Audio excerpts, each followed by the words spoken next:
everyone, it's Jack from Cultaholic.com, back again with another big news video. Now there's even more wrestling news to talk about, but Adam Pacitti has already covered some lovely news stories for us earlier on today on this channel. So check that out if you haven't seen it already, but for now, let's take a look at our second batch of lovely headlines. First of all, WWE's plans for Edge for WrestleMania 37 have been revealed. Next up, we talk about the response to apparent plans in WWE for the return of a classic stable. And finally, a top All Elite wrestling star admits that they are currently frustrated with their position in the company. So yes, let's talk about Edge and his apparent plans for WrestleMania 37, an event which should hopefully be a little bit more well attended than WrestleMania 36 was. And as we all know, WrestleMania is built around big matches and big stars. And one of the biggest stars in WWE at the minute, after his amazing return at the Royal Rumble, is of course the rated R superstar Edge. But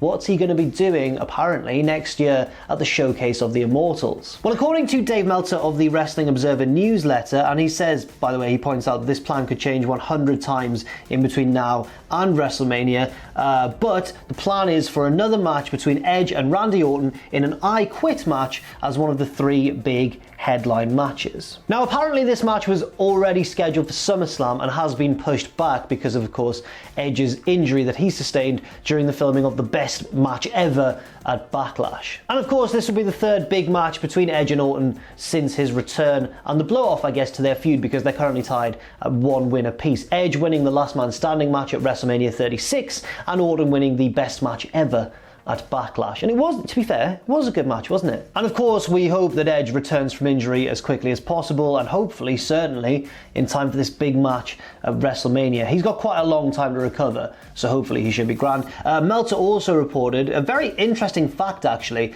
that Edge is one of two superstars who seem to be in significant creative positions on Raw and SmackDown. Edge being on Raw and this other superstar on SmackDown. And Meltzer says the term he was given is that they were part of the writing teams on those respective shows right now. So Edge appears to be the guy in that position over on Monday Night Raw, and over on SmackDown, it's apparently Daniel Bryan. Next up, apparently WWE had some plans recently as well, this is again in the Wrestling Observer newsletter, to bring back a certain classic stable, but people in WWE were opposed to the idea. So some people brought the idea about, and other people said, we can't be doing that. And when I explain what it is, it's quite easy to understand why, because the classic stable, or the new incarnation of a classic stable with new members that they were going to bring back, was going to be kind of a Nation of Domination thing. Now in the 90s, in the Attitude Era, the Nation of Domination included like Farouk and The Rock and everything, but they were a heel faction. And in 2020, with everything that's gone on this year, you can't really be having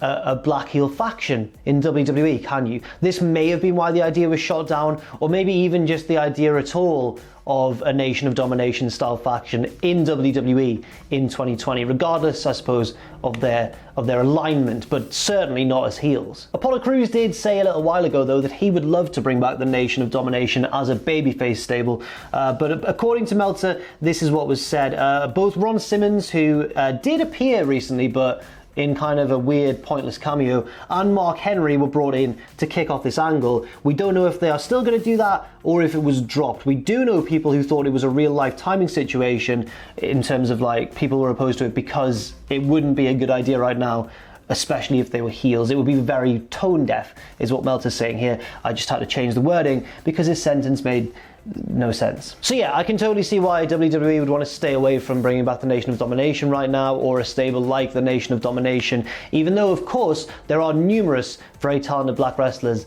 in WWE, both male and female. The problem is that, you know, you can't be portraying them as heels in 2020 after what's gone on. It could work, I suppose, as a babyface faction, but again, I don't know if anything based on race is a good idea right now, because even if they handle it very sensitively and in a very positive way, you know that some people are going to take issue with it one way or another, and it might just be best for WWE to just stay away from that idea for the time being. But honestly, I would like to see it as long as they were babyfaces. That would be the caveat for me. They would have to be a babyface team, and I think if it was done right, it could be really good, but I understand why not. Next up, let's talk about MVP, because apparently MVP is currently in discussions with WWE for a long-term deal, which is a surprise given the fact that he himself has admitted that when he returned as a surprise entrant in the Royal Rumble, that was just meant to be a one-time thing, and in fact was just kind of a personal gift to his son. He reached out to WWE, he said, I really want to come back for the Rumble, my son would love it, and WWE were like, yes, you're MVP, we are all for it. He also wrestled Rey Mysterio the night after the Royal Rumble, but after that, I think it was just supposed to be over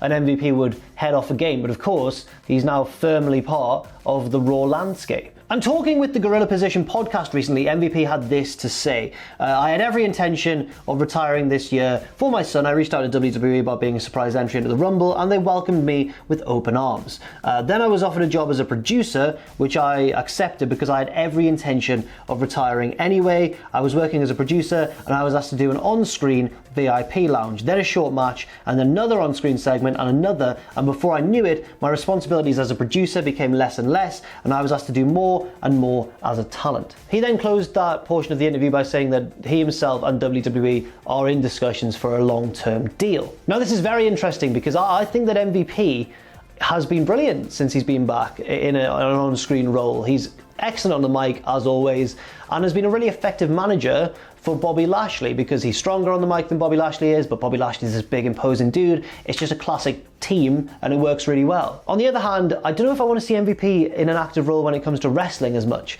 I understand that this whole angle with himself and Apollo Crews, and he's declaring himself the US champion, that's to get heat, and hopefully Apollo Crews will overcome him further down the line. But at the same time, I don't know if I want to see MVP regularly wrestle in matches. I'm not saying he's bad, he's definitely not lost it or anything. I just would rather see younger and more relevant in-ring superstars get a chance to shine. But on the whole, I think this is a good thing for fans of WWE, and specifically at the moment Raw, because MVP is, you know, really good at what he does still, especially on the microphone, and I think he's absolutely earned this shot at a long-term contract. Next up, let's talk about what I mentioned briefly at the start of the video, that a current AEW superstar, a current AEW wrestler is apparently frustrated with their position in the company. Now, even though AEW is a young company and they're hungry and they're pushing a lot of younger guys and less familiar guys, and even bringing in older guys who deserve a bigger platform, like we saw with Eddie Kingston this week, it's still, you know, it's still a hierarchy. There's still an order, a pecking order, and you can understand that people at the bottom would get frustrated. But this star is not someone I would have expected it to be. The man in question is Matt Hardy, one of the biggest names in AEW. And to be fair to him, what he said in this recent YouTube video isn't that he deserves to be getting title shots and beating big younger names or anything like that. He's kind of laid it out pretty fairly. I'll explain what he says. So Matt said, when I first made the decision to come to All Elite Wrestling, I was excited. I thought the sky's the limit, no doubt. What I expected when I first debuted as Broken Matt Hardy was that every single Wednesday on Dynamite, a sold-out arena across America would be thousands of people screaming their lungs out, delete, delete, delete. But he explains the frustrating part, or a part of what he finds frustrating, is something that was unavoidable, and he admits that, you know, the lockdown, the fact that there are no fans in attendance, and he says that fans are one of the coolest things about AEW, the passionate fan base and the interaction they have with the promotion. He really wanted to take advantage of that by the sounds of it, and then was unable to do so. But his frustrations do not end there. So, he goes on, I decided to change course, as any good professional does, and I decided to do a highlight reel, the best of Matt Hardy. That explains, I guess, why we stopped seeing Broken Matt and started seeing, well, we kept seeing Broken Matt, but we saw all the different variations of Matt Hardy over the years. He said it would represent Matt Hardy's best moments and personas wrapped all up in one, and do a highlight reel, and then a bit of a shot at WWE, kind of like the opposite of what my brother has been asked to do somewhere else.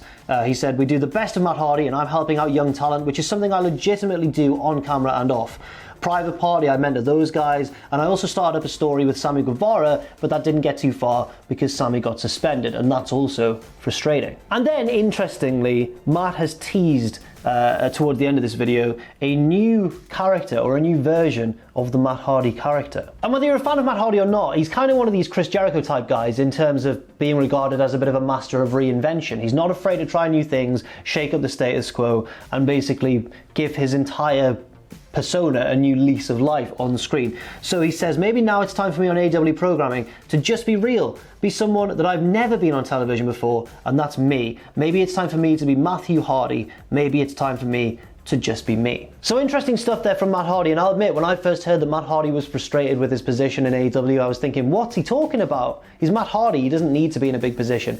But now I understand that part of it is that frustration that, you know, the crowd weren't there to make him incredibly over, essentially. But the bulk of it appears to be the fact that he's frustrated that he is unable to help out these younger guys such as Private Party because, well, no, I think he still is mentoring Private Party, but couldn't help out Sammy Guevara before Sammy rather, you know, got suspended, and it was his own fault. You can't argue with that, but at the same time, I understand why Matt was frustrated with the situation. And finally, unfortunately, we do have to end with some injury news to various different AEW stars after this week's Dynamite, which was a bit of a hellacious show, really. Lots of incident on the show, but also because it was pre-taped, a lot of news has emerged since regarding various different injuries. First of all, back to the Wrestling Observer newsletter we go, where it's being reported that Darby Allin apparently, and unfortunately, suffered a concussion during his segment with Brian Cage and Ricky Starks and eventually Jon Moxley. Because when Darby Allin was heading to the ring, Ricky Starks hit him from behind.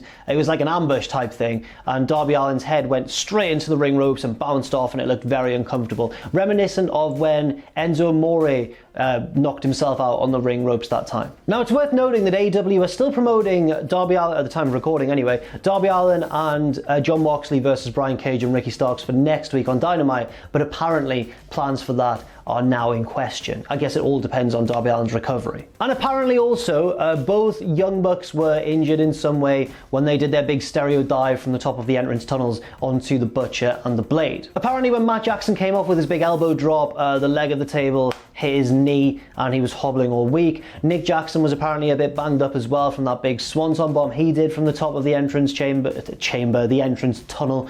And I think I read somewhere as well that the Blade may have hurt himself as well when he dived and missed a table. It was a wild match, and I guess these sort of things can happen, but it is unlucky for all of them to happen in the same match and on the same show as well, where Darby Allin got concussed. Obviously, it goes without saying that all of us here at Cultaholic wish all of the guys involved a quick and painless recovery. And that's it for today's news. Thank you very much for watching. I've been Jack from Cultaholic.com. Leave all your thoughts and opinions in the comment section down below. Stay safe out there, stay positive, and I'll see you soon.